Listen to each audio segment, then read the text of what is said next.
Bueno, arratsaldeon guztioi, espero dut kampus ezberdinetan emisio hau jasotzen ari izatea, bale? Eta hasiko gara, bale? Atzerapen txiki batekin, baina hasiko gara. Nik uste dut, bueno, aurkezpenak ez duela asko iraungo ere. Bueno, asmoa da, Euskararen egunaren testuinguru honetan, iruditzen zitzaigun, une egokia zela aurkezteko iaz, pasaren ikasturtean lantzen egon ginen dokumentu hau, eta berez ikasturte honen hasieran onartua izan dena. Dokumentu honen helburua da, ezartzea egibideen irizpide batzuk edo jarraibide batzuk, gomendio batzuk, Euskararen erabilpena nolabait arautzeko. Hizkuntzen erabilpena orokorrean, baina espreski nola erabili Euskara gure eguneroko egibideko bizitzan nolabait. Dokumentu hau zergaitik sortu eginda, berez gure estrategian, 2022-2027 estrategia honetan, helburu bezala jarri genuen Euskararen erabilpena bultzatu eta zabaldu nahi genuela egibide osora, eta egibideren esparru guztietara. Berez, aurtengo ikasturte planean, bi helburu konkretu jarri ditugu, honen inguruan. Bat da gaur hemen egiten ari garena, hau da, jarraibideen dokumentu hau ezagutzera ematea eta bere aplikazioarekin hastea, nolabait. Eta beste bat da, ikasturte honetan zehar, gure hizkuntza proiektua garatzea. Badago aurretik egindako lan bat, eta hemendik ikasturte bukaerara gure helburua da, hizkuntza proiektu horri forma ematea. Horrez gain, badakizue, urte asko daramatzugula, Ulibarri programaren barruan, bai DBH batxilergoan, bai lanbide heziketan, hizkuntza normalizazio plan bat ere lantzen. Iruditzen zitzaigun guzti honen barruan, beharrezkoa zela dokumentu hau garatzea eta irizpide hauek martxan jartzea. Dokumentuaren egitura berez bi parte nagusi ditu. Lehenengo parte batean, derrigorrez bete beharreko irizpide edo jarraibide batzuk ezartzen dira, eta gero badauka beste parte bat, azkenengoa, non borondatezko gomendio edo orientazio batzuk ematen diren. Guztia, Euskararen presentzia bultzatzeko asmoarekin. Eta zuzenduta dago dokumentu hau eta irizpide hauek zuzenduta daude egibideen lan egiten dugun hezitzaile eta pertsona guztiontzat. Berez, administrazio eta zerbitzuetako langilei aurreko asteetan aurkeztu zitzaien eta gaur irakasle guztioi ere aurkezten zaizue. Dokumentuak 3-4 orrialde ditu, baina bere irakurmena errazteko edo infografia bat ere sortu dugu. Infografia horretan, hor ikusten duzue, dokumentuan agertzen den guztia laburbiltzen da, nahi genuekena baino hitz gehiago atera zaizkigu, baina irakurtzeko erreza da, eta infografia ere erabili dezakegu irizpide hauek ezagutzeko. Dokumentu honen sorkuntza, kolaboratiboa izan zen, esan dizuedan bezala pasaden ikasturtean lantzen ibili ginen. Noski, egibideko dokumentua da eta zuzendaritza taldeak onartua da, baina ekarpenak jaso genituen talde ezberdinetatik. Alde batetik zuzendaritza ezberdinetatik, etapa guztietatik, bizkat dokumentua ere etapa bakoitzaren errealitatea jaso dezan. Ulibarri taldeetatik ere ekarpenak jaso genituen, eta iaz martxan jarri genuen zuzendaritza eta enpresa batzordearen arteko Euskara batzordetik ere, beste ekarpen batzuk ere jaso ziren. Eta guzti hori kontutan izan da, gaur hemen aurkezten dugun dokumentu hau sortu egin zen. Non aurkitu dezakegu dokumentu hau, infografia, eta momentu honetan egiten ari garen aurkezpen honen PowerPointa ere. Hezitzaileon eskuluburuan, edukiko duzue eskuragarri, konkretuki lehenengo atalean, egibideen aurkezpena, hor sortu eginda Euskara egibideen atal berri bat, eta bertan dokumentu ezberdinak izango dituzue, konsultatu eta ikusi ahal izateko.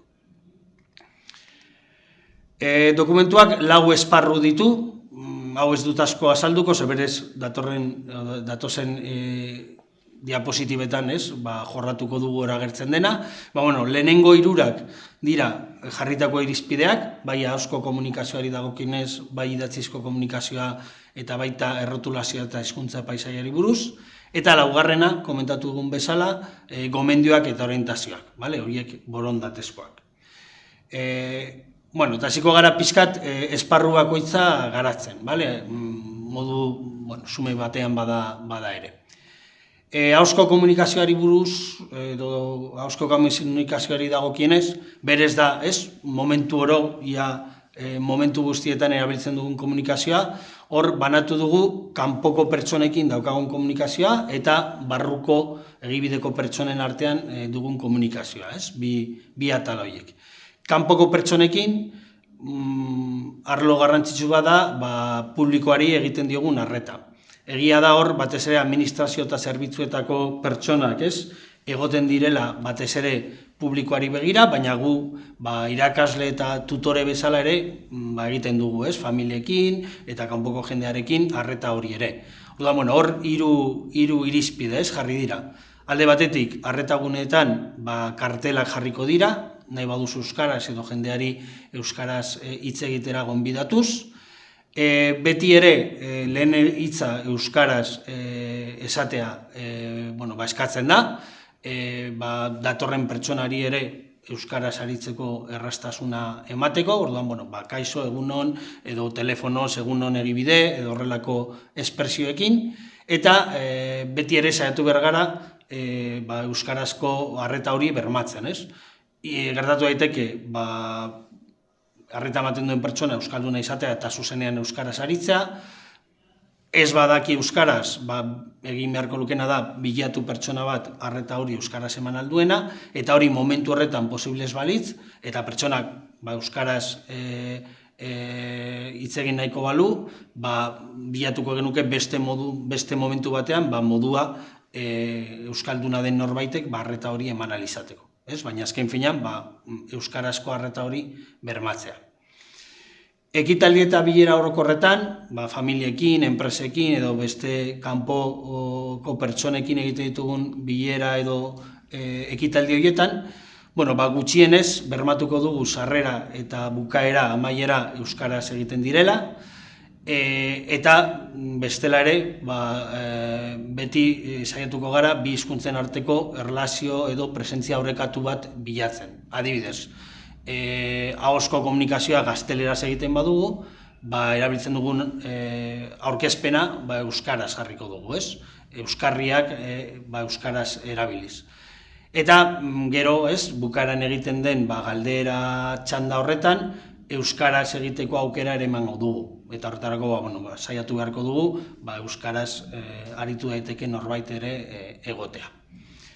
Mezu automatikoei dagokienez, kasuri tipikoena da erantzun gailu automatikoa, hor euskarari emango zaio lehentasuna, eta lehenengo mezua euskaraz agertuko da, eta ondoren gazteleraz. Egibidetik egiten ditugun ikusentzunezko materialetan, adibidez bideoak, ere ziurtatuko dugu bi hizkuntzen presentzia orekatua dagoela. Adibidez, bideo bat sortzen badugu eta ikasle edo hezitzaien testigantza badaude, batzuk gazteleraz badira, beste batzuk euskaraz izan beharko dute. Eta barne komunikazioan, hau da, egibideen barruan ikasle eta hezitzaien artean daukagun komunikazio horretan, garrantzioa iruditzen zaigu, B eta D ereduetako ikasleekin beti ere euskara erabiltzea, bai klasean, bai klasetik kanpo. Talde horietan ere, egiten diren jarduera osagarriak euskaraz izan beharko dira, hor egoen daiteke salbuespenen bat, ezin delako euskaraz egin, baina kasu horiek zuzendaritzatik baimenduak izan beharko dira. Eta saio edo klaustro orokorretan, pixka jarretuko dugu lehen esan dugun irizpide bera, Egia da kasu honetan, parte hartzaile guztiek adosten badute euskara hutsean, egin ahalko litzatekeela, Eta bestela, modu orokor batean, bermatuko dugu hasiera eta amaiera euskaraz izatea gutxienez, eta orekatuko dugu bi hizkuntzen presentzia, ahozko komunikazioa eta euskarriekin nolabait jolastuz, ez? Bata gazteleraz denean beste euskeraz eta alderantziz. Eta ahozko komunikazioaren barruan, azkenengo atal bat da gure artean, ez, lantaldeetan eta egiten ditugun bilerak, lanbilerak. Hor hiru egoera ezberdin eman daitezke. Lehenengoa, bilera horretan parte hartzen duten pertsonek guztiek euskaraz komunikatzeko gaitasuna dutenean. Kasu honetan, eskatuko dugu euskaraz egitea lan bilera hori, ez, edo lehentasuna emango diogu euskarari. Parte hartzaile guztiek behintzat euskara ulertzen badute, kasu horretan, elebidun egingo dugu, bakoitzak erabiliko du, erosoen edo nahiago duen hizkuntza. Eta azkenik, parte hartzaileen artean batzuk ez badaukate euskara ulertzeko gaitasunik, kasu honetan, ulermena eta komunikazioa bermatze aldera, gazteleraz egingo genuke bilera. Eta hau, irizpide hau aplikatuko genuke egiten ditugun bilera guztietan. Talde bileretan, hezitzaileen bileretan, ebaluazio saioetan, eta bar. Honekin bukatu dugu ahozko komunikazioarekin lotutako irizpideen atala. Beste arlo garrantzitsu bat da idatzizko komunikazioa, ez? Eta hemen ere daukagu kanpora doan idatzizko komunikazioa eta barne komunikazioa. Bietan, bermatu behar dugu dokumentuak gutxienez elebidunak direla. Txantilloiak elebidunak izan beharko dute. Egia da, momentu honetan ez ditugula guztiak elebidunak, eta nolabaiteko plan bat egin beharko dela dokumentu batzuk euskaratzeko. Gero, dokumentu horren edukia hartzailearen gaitasunaren arabera, ez? Hartzailea euskalduna bada, lehentasuna emango diogu euskarari eta euskaraz egingo dugu. Eta dokumentu elebidun horietan, beti ere lehentasuna emango diogu euskarari. Nola? Testu sekuentzialak direnean edo bata bestearen jarraian lehenengo partea euskara jarriz eta bigarrena gazteleraz, eta zutabetan antolatuta dauden testuetan, ezkerreko zutabean euskara jarriz eta eskubikoan gaztelera. Eta azkenik, posta elektronikoari dagokienez, hartzaile guztiak euskaldunak badira, mezua euskara hutsean bidali dezakegu, modu orokor batean elebiduna izan beharko du mezu orokorrak badira, klaustrosoari edo hezitzaile talde orokor bati, eta kasu honetan ere lehen da bizi euskarazko testua jarriko dugu eta ondoren gaztelerazkoa, eta lankideen arteko mezu partikularretan, hau da nik pertsonalki bidaltzen dudana, hor noski bakoitzak aukeratuko du nahi duen hizkuntza. Eta hirugarren arloa, irizpidei dagokienez, errotulazioa eta hizkuntza paisaia. Hemen helburua da, lortzea egibiden daukagun errotulazio guztia, gutxienez elebiduna izatea. Eta gainera, lehen esan dugun bezala, euskarari lehentasuna emanez. Nola? Euskarazko forma, bai goian edo ezkerrean jarriz eta letra larriz edo letra laudiz, eta gaztelerakoa eskubian edo behan. Kasu honetan gerta daiteke ere, momentu honetan errotulazio guztia ez egotea elebitan, eta horrelako kasuak daudenean detektatzen badutugu, horretarako intranetean laguntza plataforman badaukagu aukera bat, hizkuntza normalkuntza deitzen dena, non esan dezakegun edo adierazi dezakegun errotulazio bat ez duela irizpide, errotulazio batek ez duela irizpide hau betetzen. Eta horrekin joango gara ere aldaketa edo eguneratze prozesu bat egiten, helburu hori lortu arte. Egon daiteke ere salbuespenen bat eta errotulazio bat euskara hutsean jartzea, euskaraz hitz hori ulertzen bada, ez, bi hizkuntzetan. Adibide argi bat, mediateka, ez, mediateka berdin ulertzen da euskaraz edo gaztelaniaz. Bale, eta azkenik, lehen komentatu dizuet, ez, badago azkenengo atal bat dokumentu honetan, eta bertan agertzen dira borondatezko gomendioak eta orientazioak. Kasu honetan ja, ez dira nahita nahi ez bete beharrezkoak, baina bai, animatzen zaituztegula gomendio hauek aurrera eramaten, honek lagunduko digulako euskararen presentzia areagotzen eta indartzen egibiden. Zeintzu dira gomendio hauek? Alde batetik, eta igual nagusiena, hezitzaile euskaldunen artean, euskara bihurtzea edo izatea gure eguneroko komunikazio hizkuntza, ez? Eta, itura hori ere hartzea.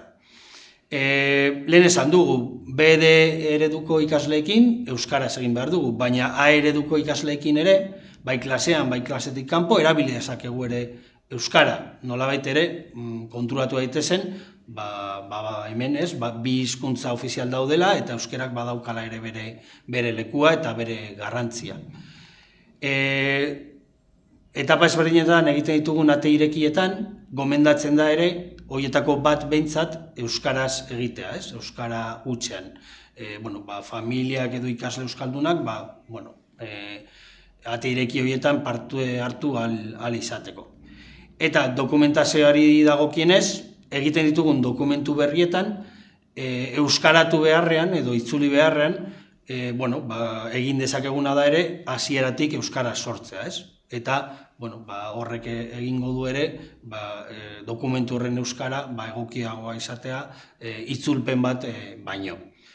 Eta posta elektronikoari dagokienez, hau nik uste dut ere joan garela komentatzen aurretik, animatzen zaituztegu zuen sinaduran nahi baduzu euskaraz lelo hori edo esaldi hori jartzera, ez? Nolabait, komunikatzen dugun pertsona horri esanez, badaukala aukera ere gurekin euskaraz aritzeko. Bale, hauek, ez, errepikatzen dut gomendioak dira, azkenengo hauek, aurrekoak bai irizpideak, ez, guztiontzat zuzendutakoak. Azken finean, zein da dokumentu honen helburua eta egibidetik bilatzen dugun helburua? Egunero euskarak presentzia handiagoa edukitzea gure artean, eta hor guztion parte hartzea garrantzitsua da, eta hemendik eskertu nahi dizuegu ere horretan egiten dugun lana eta esfortzuagatik. Pauso txikiak emanez, uste dut, bide horretan aurrera egin ahal izango dugula. Gainera kasu honetan ez, lehenengo emisio honetan zaudete euskaraz hitz egiten eta lortzen duzuen pertsonak.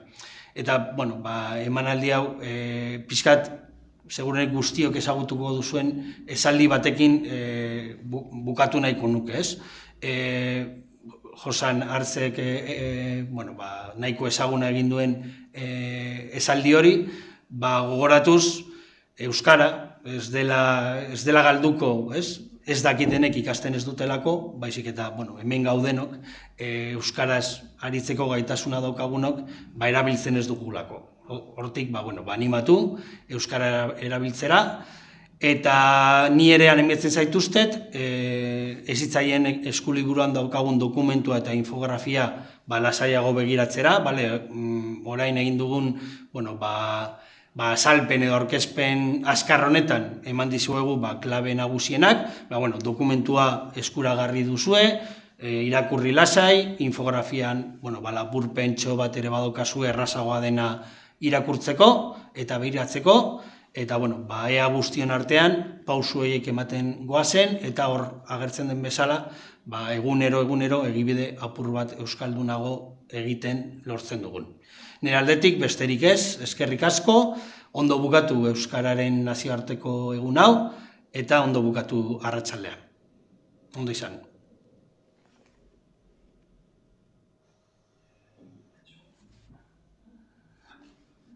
Perfecto. Bueno, esto casi de...